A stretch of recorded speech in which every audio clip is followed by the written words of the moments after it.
I could only sit there shaking my head. This was once the woman I'd loved for so many years. I thought she was a wonderful, intelligent, and endearing person. I couldn't have been more wrong. As the police took her away, she screamed that they couldn't do this to her, but didn't fight back much, otherwise resisting arrest would have been added to her charges. I then shut down all her credit cards that were in my name and stopped any future payments into the joint bank account. So she had to use entirely her own money to bail herself out of jail. She'd saved plenty all those years she was still working while the mortgage was only on me. So she was anything but broke. She came back for her car, which I'd taken the liberty of packing a few of her suitcases full of her clothes and some other things, and left the key on the seat. So she wasn't even able to come back into the house. My wife's parents did come to speak to me a day after she bailed herself out of jail. Initially, they only had the backward story she told them, which was basically the same thing she tried to tell police. Her father especially was ready to attack me. Old as he is, he's big and strong. But when I asked him if he knew anything about my wife's affair or her pregnancy, he looked very surprised and gave me the chance to explain myself. I pulled out the laptop again to show my in-laws what I'd recorded. When they found out the truth, they were disgusted and said that they couldn't believe this person was their daughter. They apologized to me and said they'd keep in touch to help out with my kids. Then they called my wife on speaker right in front of me and confronted her about her lies. She tried to double down, till they said they were with my right then and saw the recordings. They knew everything and wanted her out of their house immediately.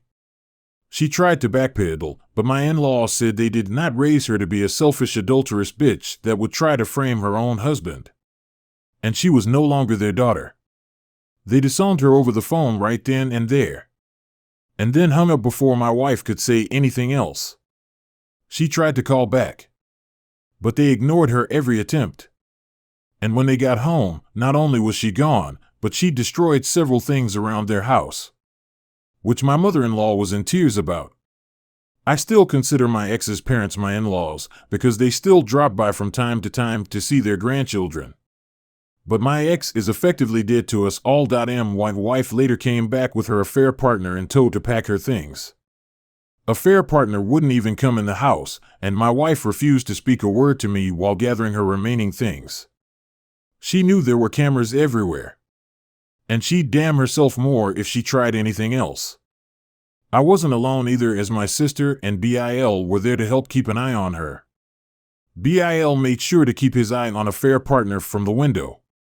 My wife was still packing when the kids got home, and she made no attempt to speak to either of them. Not even when our youngest cried for her. Before leaving, she did take a few of the photos we had of each other from our wedding off the wall and threw them on the floor to break them. I think she was expecting a reaction out of me because of the way she looked at me while doing it. But since I didn't say anything, she just took the last of her bags and walked out the door. After she was gone, I had to call my elderly mother to come stay with me for a while because I couldn't take care of my kids alone.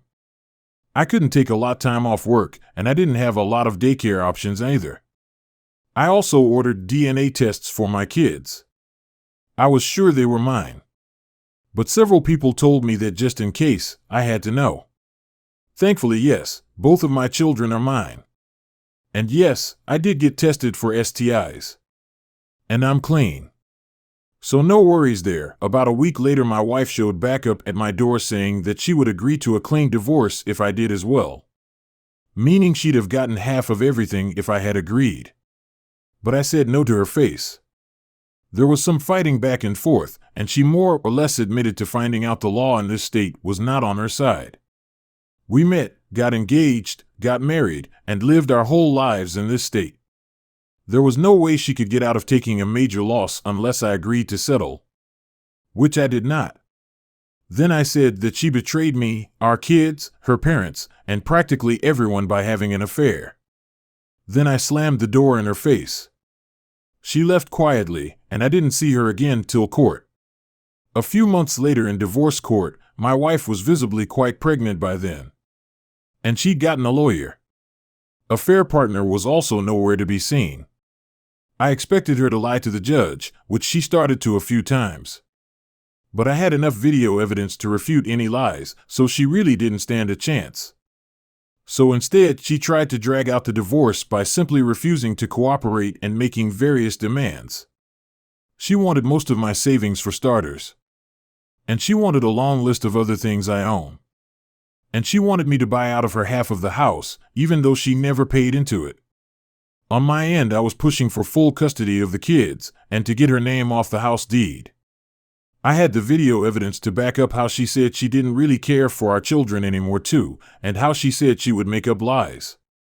My wife tried to stall and repeatedly change her demands. But the judge didn't let her keep dragging things out.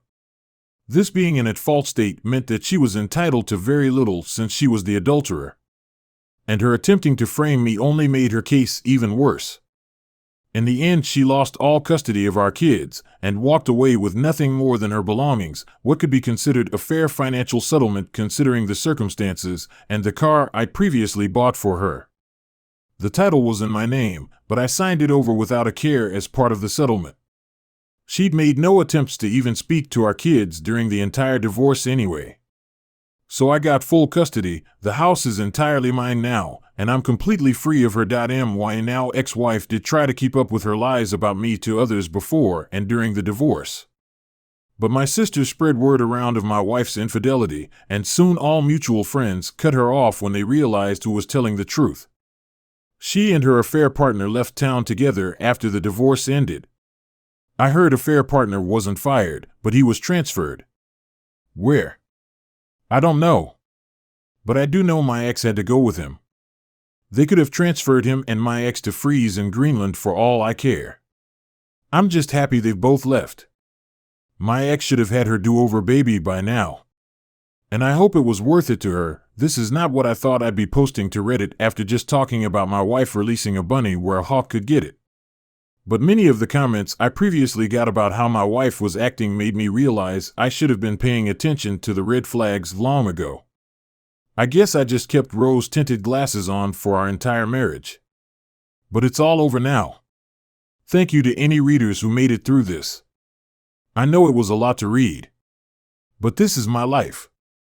TLDR, my wife unapologetically cheated on me. Admitted to hating our children and even a prior affair while being secretly recorded. Was only with me for the financial stability. Her affair partner is a decade younger than her, and she got pregnant by him. I caught them with hidden cameras and filed for divorce. My ex lost everything, including her family, as they all disowned her. I am now a free man after the divorce, and doing well. I got my ex's name off the house deed because all bank records that could be dug up showed only I ever paid into it. My ex was also repeatedly argumentative with the judge. And in an at-fault state, being a confirmed cheater puts you in world of trouble during a divorce. It's comparable to having a signed prenup against you. And when I said I got the meanest lawyer at the firm I went to, I meant it. The man was like a bear and a shark. The payout my wife got was $60,000, and she also got the car I bought new for her a couple of years ago that cost me $50,000. The car was paid off, and I transferred the title to her. My ex was also still offered partial custody of our children. But since the video of her saying she didn't care about them anymore had been seen, she didn't bother to have any custody and willingly relinquished all rights to our kids when she realized she couldn't get her way.